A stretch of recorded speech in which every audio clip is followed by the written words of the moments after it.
gatangan. Gatangan, takalan ng bigas pang magasain. Yung 1 kilo dito, dalawang puno dito sa kalahati, 1 kilo yon. Tapos ito yung, ito sa mga antik na gamit namin. May date siya, August 1987, 12, Monday. Yan siya. Nakita ko lang kahapon, nung pinagsaing ako ni ate. Nakita ko, mas matanda pa ito sa akin.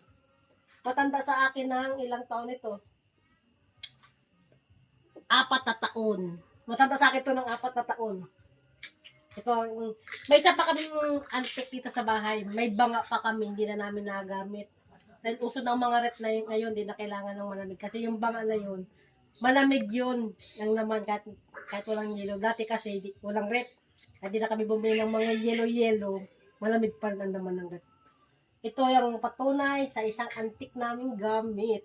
Yari sa kawayan. Ito yung buko, mukha kang buko. Yan buko. Kawayan niya. Okay.